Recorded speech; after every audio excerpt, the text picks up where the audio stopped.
What is up guys, and this is Edraid. So pasensya na kayo mga ka-throttle, ngayon na lang ulit tayo nag-vlog, no. So medyo matagal-tagal din akong hindi nakapag-upload na mga ganitong klaseng content.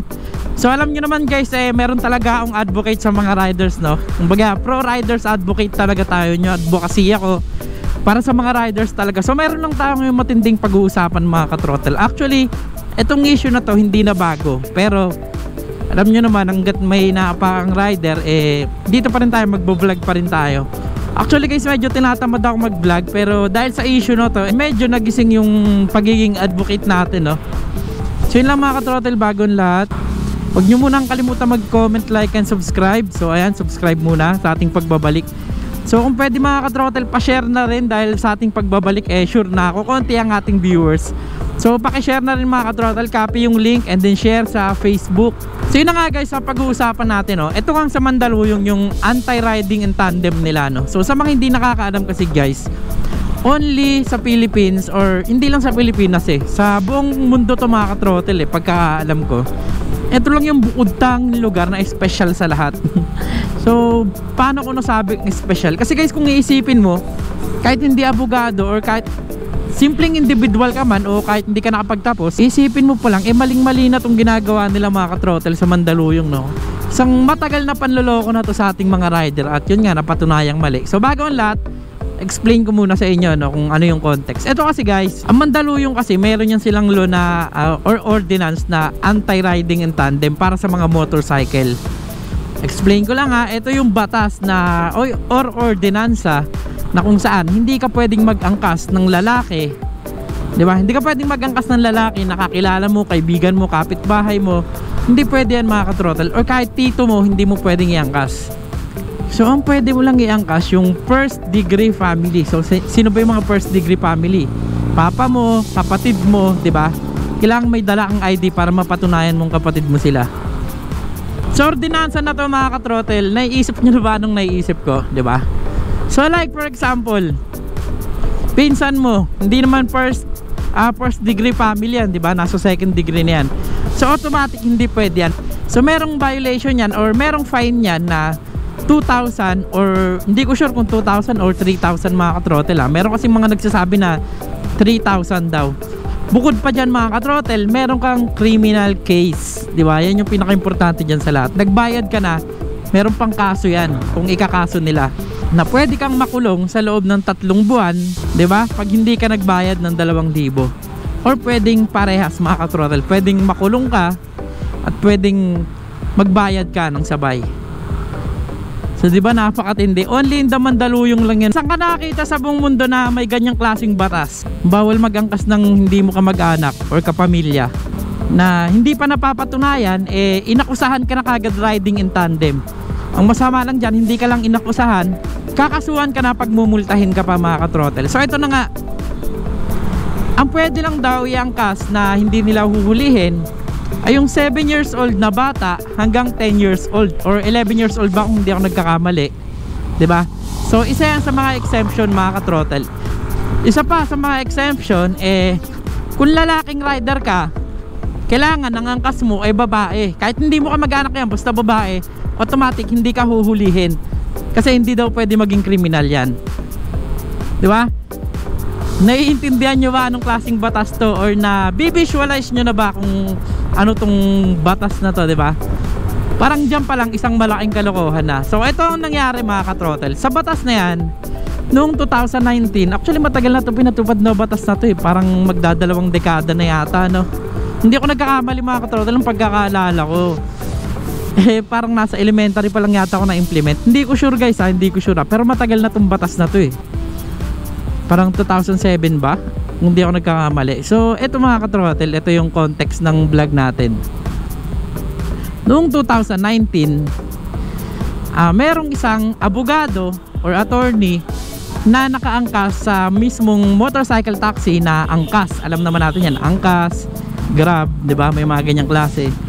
So sa mga hindi nakakaalam dyan, yung sa mga nasa probinsya, merong ganyan dito sa Metro Manila. And hindi lang sa Metro Manila, sa ilang probinsya meron din. Para lang to guys sa mga lugar na ano talaga nasa probinsya, hindi aware, no? So merong ganyang motorcycle taxi dito. Sumakay yung abogado. So habang dumadaan siya mga katrotel sa mall sa Mandaluyong na nakaangkas, hinuli sila ng traffic enforcer, o malamang sa malamang MMDA yan, no? Hinuli sila kasi daw labag sa ordinansa yon.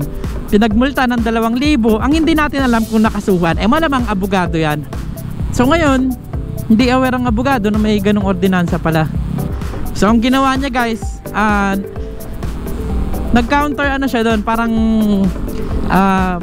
nag-appeal siya sa kaso na yon sa Court of Appeals, di ba? Na pinal niya na unconstitutional daw yung law na yon. So ano ibig sabihin ng unconstitutional law mga katrotel?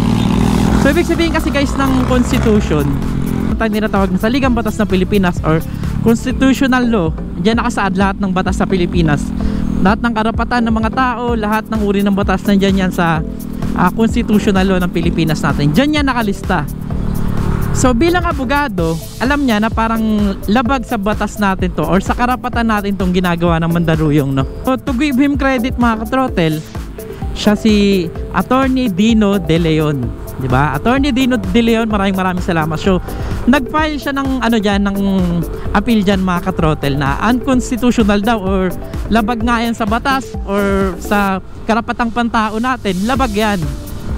Which is, kahit hindi ka abogado, alam naman natin na labag yan, di ba?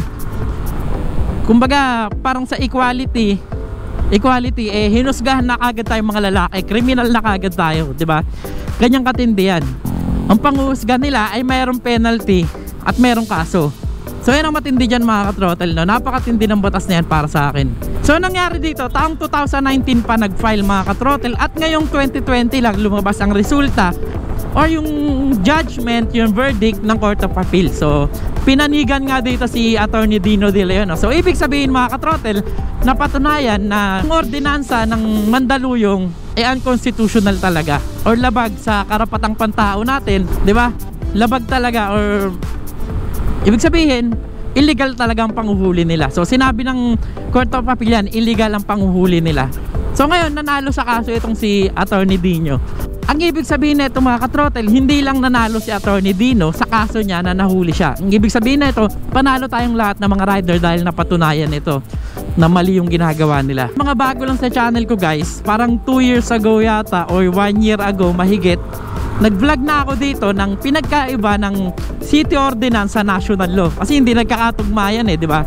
Which is dapat may fina-follow sila para nagtutugma. Gaya nga ng sinabi ko, bago mapatupad yung mga city ordinance na yan, dapat coordinated yan sa parang merong ano yan ang tawag na ito, parang merong dapat makikipag-usap sila sa mga tao or public consultation kung tawagin mga katrotel. Merong public consultation yan, tsaka dapat nakadepende sa national law kung papayagan yung batas na yan kung labag o hindi. Yun nga yung sinasabi ko na kadalasan hindi hindi sumasakto. So yung lumabas yung verdict mga katrotel or yung decision ng Court of Appeals, nag-request si Attorney Dino De Leon na ibalik sa tao yung nakolektang penalty ng Mandaluyong, di ba? So totoo naman talaga, kasi kung matagal na nilang ginagawa yan, kung mali talaga, napatunayang mali, natural lang dapat ibalik nila sa tao, di ba? Kasi karamihan guys, ang nahuhuli dito mga mahihirap. Saan ka nakita mga mayamang nagmumotorsiklo? Merong iilan, pero real talk, di ba? Pero real talk, karamihan sa mga nagmumotor hindi ganun kayaman. Mga nasa lower class or nasa middle class lang mga katrotel. Kunti lang yung nagmumotor na nasa upper class talaga. Iilan lang talaga mga katrotel. Aminin natin yan na karamihan sa atin kaya bumili ng motor kasi hindi natin afford yung 4 wheels. So automatic, di ba? Mga hindi naman, kahit sabihin nating mahirap, sige, sabihin nating nasa mahihirap or nasa babang mga mamamayan talaga ang nahuhuli, di ba? At to mention na karamihan ng krimen hindi naman riding in tandem. Mas marami pa rin ng krimen na nangyayari na involve ang 4 wheels. Kasi madali itago sa 4 wheels, di ba? So siguro merong mga case talaga na riding in tandem. Pero guys, kung labag naman sa batas, dapat tinitimbang kasi yan, hindi basta-basta pinapatupad, di ba? So nung napatunayan yan mga katrotel, ni-research ni Attorney Dino De Leon, lumabas na nasa 200 million ang nakolekta ng Mandaluyong sa ordinansa na yan. So dapat lang talaga ibalik sa tao, di ba? Kasi kung mali naman.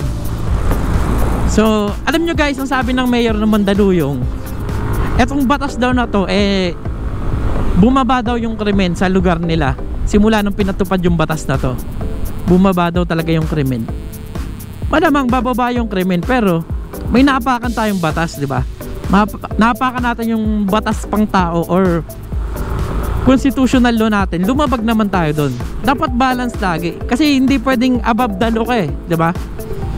Ang isang batas na ginawa ay hindi basta-basta mapapawalang bisa ng batas na ngayon lang ginawa. So hindi natin alam guys paano nakalusot yung city ordinance niya. Ganyan naman karamihan ng city ordinance di ba?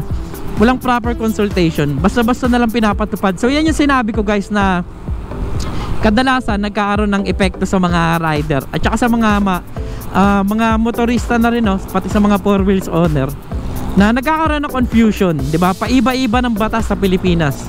Punta ka sa ibang lugar, iba yung ordinance. Ibang lugar naman, iba yung ordinansa. Paano kung napadaan ka lang, hindi ka naman talaga taga doon? Nawawala yung essence na ignorance to the law, excuses no one. Diba? Nawawala yung ganong klaseng kasi magkakaroon talaga ng confusion, magkakaroon talaga ng ignorance. Kung napakaliit na bansa, kumbaga dikit-dikit na bayan, dadaanan mo iba-ibang batas, diba? Napakahirap talaga. So yun mga ka-throttle, ikaw anong masabi mo sa batas na to? Sa ngayon, sinuspindi ng Court of Appeal itong nila, pinagbawal na ipatupad yung batas nila na to. Pero sabi nga ng mayor nila, magdaw sila sa Supreme Court ng appeal mga ka-throttle para ibalik yung ordinance na to.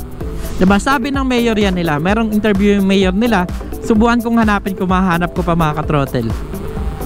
So sabi ng mayor nila guys, hindi daw totoo na unconstitutional tsaka anti-pura itong batas na to, which is pinatunayan ng Court of Appeals na ganun talaga nangyayari, diba? Sa katunayan mga ka-throttle, itong batas na to hindi to epektibo ngayon gawa ng pandemic. Last 2020 suspendido to, diba? Hanggang ngayon suspendido.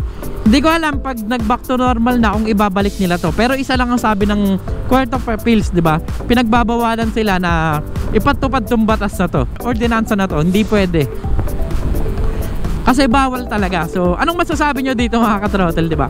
Para sa akin lang, yun lang naman yung masasabi ko. Napakagulo ng batas dito sa Pilipinas. Dahil yung mga rider na nagsasuffer, isipin mo, diba? Hindi pa napapatunayan, may penalty ka na, napagbintangan ka na, may kaso ka pa. So napakatindi ng mandaluyong mga ka-throttle. Ito guys base lamang sa aking opinion, di ba? Na alam ko rin naman na opinion nyo. So kung saan naman mapanood to ng mayor bilang isang rider, ang sa akin lang naman iayon lang dun sa batas, di ba? Iayon lang sa Philippine Constitution kung ano yung nararapat para sa tao, para hindi magkaroon ng confusion, di ba? So yun nga mga ka-throttle, ano masabi nyo sa batas na to? Huwag nyong kalimutan mag-comment, like, and subscribe. This is Edraide Motovlog. So kung may mga iba pang issue, tatalakayin natin yan dito. Mag-a-active na ulit tayo guys, sorry. Tingnan, this is Edraide, ride safe always.